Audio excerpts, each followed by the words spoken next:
กลับมาสู่ระยะที่3ของรายการพบกับเขากับซาท็อปอยู่กับสองสาวอันนะฮะแบบนี้มื่อนี้ผู้ใดก็ต้องอิจฉาอย่างแน่นอนแล้วก็ชื่อว่าโอ้ยก็ได้อยู่กับคนงามๆใช่ไหมเนาะอย่างว่าเป็นพิธีกรครูดัมเบลโอ้ยต้องบอกว่าพลาดไปแล้วพลาดไปแล้วเป็นยังไงอันถ้าสมมติว่าเขาถามถึงความเป็นมาแล้วสนิทสนมกันที่สุดบอก2 นะผมครับสนิทบอกสนิทได้ระดับแบบสนิทในระดับที่ว่ากินนอนน้ำกันนี่แหละให้ทุกอย่างน้ำกันเพราะว่าเขาเป็นครอบครัวเดียวกันใช่ไหมร้อยบางคนไอ้น้องเขาจะ10 นอนน้ำกันเองอันนี้มีห้องมันอยู่แต่ว่าทุกมื้อนี้เขาได้ลงกันเรื่องเรียกเรื่องงานแบบว่าโมเมนต์แบบว่าน้องบิโก้ไลฟ์อยู่เลย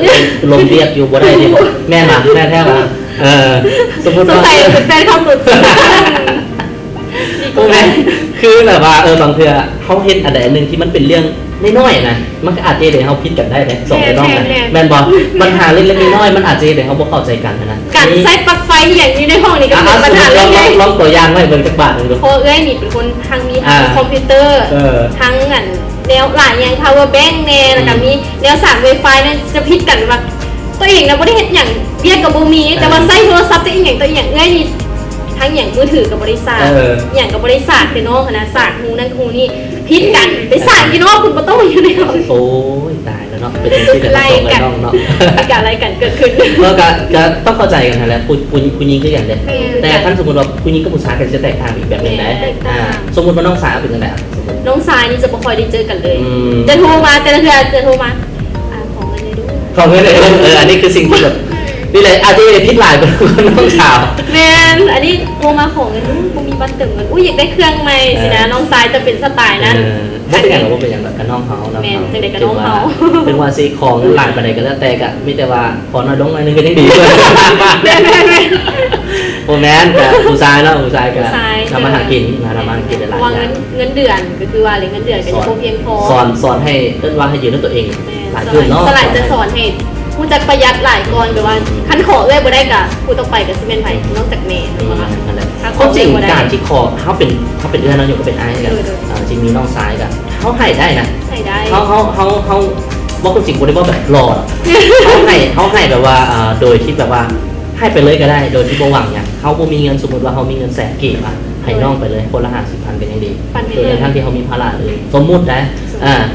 คือความหมายเพราะว่าเขามีกัน2 คนเนาะเขามีกัน2 คนหรือว่าเขามีน้องสายแบบนี้ขอเพียงแต่ว่าเอาเงินตัวนั้นไปแล้วน้องเอาไปเป็นอันดีนั่นเป็นอันดีแล้วซื้อกินซื้ออย่างโมได้ว่าอย่างแต่ว่าอย่าเอาไปซื้อเนี่ยมันที่มันเป็นว่ายาสูบบางทีมันบ่ดีนะหลายอย่างว่าแต่ว่าดีอย่างนึงที่อยู่กันได้น้องดีอันนี้เห็นสปินขอแบบว่าซื้อเครื่องนุ่งเตือนความงามแต่ว่าที่จริงเลยก็เป็นคนซื้อตลอดอยู่แล้วแต่ว่าอยากให้ประหยัดเงินที่ว่าไส้ของที่เขามีอยู่แล้วจะอาจจะเป็นเสื้อผ้าอย่างเขากับปกติต้องประหยัดเพราะว่าเสื้อผ้าผู้หญิงมันก็ต้องมีอยู่แล้วแหละเสื้อผ้ามาเปลี่ยนนึงน้องมาเปลี่ยนนึงมันก็ต้องมีอยู่แล้วผู้หญิงนะแต่ว่าผู้ชายนี่มันจะอีกเดียวนึงเลยเนาะผู้ชายก็อาจจะมักเปลี่ยนเครื่องหลายผู้ชายจะมักใส่เครื่องตัวนั่นแหละซื้อดีเดียวเลยซื้อเดียวเลยเขาจะก็ใส่เครื่องแบบปกติเขาเป็นคนมักซื้อเครื่องเนี่ยให้น้องสาวใส่สมัยจะซื้อในสไตล์ที่ตัวเองมักเลยตัวเองจะมักเป็นนุ่งแบบสุดเรนสุดอย่างสินะแต่น้องสาวอาจจะเป็นมักแบบเซ็กซี่นิดนึงแอบเบลแบบใส่กระโปรงอย่างสินะแล้วเราแบบเป็นคนโมมักน้องกับซื้อมากับน้องก็ได้ใส่เองน้องกับไปซื้อเอาใหม่ก็ได้ของเงินคือเก่าก็เลยปัจจุบันนี้ก็เลยว่าอยากได้อย่างกับไปซื้อเอาอันนี้ก็เป็นชีวิตที่แบบว่าสนิทสนมกันสนิทสนมเลยน้องแล้วสำหรับตอนนี้เขามาถามถึงจุดประกาศก่อนนะจุดประกาศการที่ว่าเขาเป็นนางแบบนอกจากนั้นแบบแล้วเขาจะเป็นยังไงเอาถามตุลาก่อนจ้ะตุลาเขาหลายเกินว่าลงก่อนสิกะคิดว่าอยากเป็นแบบประเภทแบบนักเต้นเหรอมากกว่าเคยไปเต้นบ่เคยเต้นนั่นเชียร์แบบประเภทเชียร์มิกแบบเชียร์แดนแดนประเภทโตโต้เขาเรียกว่าเชียร์แดนดิ้งมาคอนท่าทายมันจะมีการแข่งขันกันทุกปีได้มากเป็นบ่ตอนนี้เขาอยู่สังกัดโรงเรียนบ่โดยอยู่สังกัดโรงเรียนก็แสดงว่าธรรมดาแล้วเนี่ยเสียดายนะครับแล้วเคยสุดถึงซีมาในชีวิตเสียตีละเก่าใช่น้องต่อตัวก็สุดาเลยเพราะว่าหนาวตีละเก่านอกจากเต้นแล้วมีอย่างไรห้องเพลงบอกห้องเพลงนี่กับพอได้ห้องเพลงพอได้ดูบอกมักเพลงแบบแนวแบบลูกทุ่งบอกร้องรู้จักไหมไม่ได้เตรียมกันมาเลยท่านผู้ชมลองเบิ่งไปเอาเพลงอย่างโอ้ยโมโหเพ ร้องเพลงอย่าง เอ้าบ่ฮู้ปานนั้นเรามาเป็นลูกทุ่งแต่เขาก็เลยประกวดบ่ เคยตั้งแต่สมัยมป .4 แล้ว อ๋อ เคยไปประกวดหลายเว เดิน ที สาย อ ประ ยู่ กวดมาแล้วหลายเวทีมาแล้วบ่ว่าจะเป็นฟ้อนการแสดงต่างๆลืมไปแล้วส่งคืนไปแล้วส่งคืนไปแล้ว ตอนยังน้อยนี่ได้เคยพาน้องไปประกวดนี่ โบเลยกลายเป็นคนที่อายเหมือนกัน ที่อายเหมือนกัน เลยหากรรมการช่วงที่แบบว่าอายุ อ่า รักสอง ตอนอายุรักสอง ประมาณ19-20 ปี แต่ว่าตอนยังน้อยก็เป็นคนที่อายเหมือนกัน อ่า เป็นคนที่แบบแต่ว่าเป็นคนฟ้อนงามก็คือเป็นแข่งฟ้อนแต่ว่า แม่เนี่ยตัวอีก กันน้อยนึง แล้ววันนี้ด่าเลยเป็นยังไงนอกจากที่เขาเห็นเรียกในเดินสายกันเป็นนางแบบแล้วเขาอยากเป็นอย่างนี้เลย ส่วนใหญ่ในความฝันของตัวเองนะตัวเองอยากเป็นนักแสดงเป็นนักแสดงเป็นอยากให้ทุกคนได้เบิ่งแบบว่าคนแสดงแบบนี้อยากให้ทุกคนเสื่ออารมณ์แบบว่าเขาแสดงแบบนี้เขาแบบอารมณ์ใดอย่างที่นะตัวเองเป็นคนมักแสดงอยู่แล้ว แล้วก็นางแบบแต่ว่าตัวเองเป็นพรสวรรค์ที่มีคนอาจจะเอ่ยว่าอินเนอร์อินเนอร์ทางในไม่ว่าจะเป็นการแสดงหรือว่าการถ่ายแบบต่างๆเนาะเพราะว่าทุกคนต้องมีอินเนอร์เราก็ต้องมีอินเนอร์แบบว่าการถ่ายรูป วันโมเป็นมีทินเนอร์เลย ว่าทินเนอร์นี่อยากเมา อยากเมาแล้วทินเนอร์นะโอเคสำหรับการที่ว่าเฮ็ดยุคเบื้องหน้าเบื้องหลังเนี่ยมักบอกมักอะไรเนี่ยด่ามักเฮ็ดอินสิเกี่ยวกับ เบื้องหลังนี้ชิมักเฮ็ดให้ทุกคนงามมักเสริมสวยมักเสริมแบบมักแต่งหน้าคนอื่นแต่งหน้าคนอื่นส่วนหลายสิคือน้องสาวสินะอันนี้สิเป็นคนแต่งเองเวลาสิออกงานหรือว่าไปถ่ายแบบอย่างสิบ่ให้คนอื่นแต่งให้แต่ว่าสิเป็นคนแต่งให้เองแต่เบื้องหลังสิเฮ็ดมักเฮ็ดให้ทุกคนงามนะแบบว่าแต่งหน้านี่ทุกคนงามมีผมงามให้สิเบื้องหลังมักคนงาม ก็เขาหมายก็คือแบบว่า อยากให้คนอื่นที่ว่างามในฝีมือของเขาประมาณแบบนี้ พอใจกันนี่แหละ พอใจบ่เวลาเอื้อนแต่งให้พอใจบ่ เข้าใจ พอใจเป็นบ่ ไม่ได้ย่อเข้าใจว่าได้ เป็นย่อเอากันบ่ กันเกี่ยวไปอยู่บ่ได้ย่อเอากันแทบได้ด่าเต้นหน้างามต้องทำได้ด่าเต้นหน้างาม แต่งหน้า บางเทื่อบ่มีอย่างเฮ็ดสินะอยู่ละลากะแต่งได้ด่าอ่ะไปแต่งหน้าลิ้นถ่ายรูปสินะก็ชวนกันบ้าแต่งหน้า เป็นอย่างที่ก็มีเนาะ นี่แหละพวกนี้แหละซื้อเครื่องสว่างมาแบบว่าเทออกเป็น3-4แบบเต็มกระตามาแต่งเองบางทีบ่ได้ใช้อย่างที่แบบหน้าสาวมาก็ให้หน้าสาวแต่งแบบเครื่องสำอางเครื่องสำอางหลายนี่มาแต่เก็บให้นี่มาเก็บให้ แล้วตอนนี้อันการศึกษาเขาเรียนอยู่ห้องไหน ตอนนี้เรียนอยู่ม.7 ม.7เหรอม.7ใกล้จะจบแล้วเนาะ ใกล้จะจบแล้วอีกเวลาจะ2 เดือน ยังเก่งบ่ยังเก่งบ่ ก็พอได้ ได้เกรดเฉลี่ยเขาเท่าไหร่จากจุด 6 จุดขึ้นไป 6 จุดขึ้นไปพุ่นน่ะโง่ธรรมดาได้นี่ บ่ธรรมดา คือด่าเลยตอนนี้เขาจบแล้วบอก โดยตอนนี้ก็ เขาจบจากไหนก่อน จากคณะวิศวกรรมศาสตร์ วิศวกรรมศาสตร์อยู่ปวส โดยวิศวกรรมคอมพิวเตอร์และไอที อ๋อบทธรรมดาจบไอที สาว IT ได้ดิ จบไอทีได้โปรแกรมมิ่งเลยนะโปรแกรมมิ่งเลยบทธรรมดาได้นี่ เขียนอย่างได้บัดแต่ว่า เขียนโค้ดเขียนอย่างได้ปึ๊ดเลย ต้องเบิ่งดีๆ มาถึงบ่ คือว่าเป็นอีกคนหนึ่งซีวาเฮียนจบไอทีเนาะคือว่าเป็นวิ สา ชาว งามคนเดียวเลย วิชา เรียน ที่ยากได้ยังไงที่น่ะ ยาก ยากแล้วก็มีปัญหาหลายๆอย่างคือเขาต้องได้จำจดจำ โค้ ไป ด ชุบเมนคือโค้ดจืออย่างหลายๆอย่าง คือไอที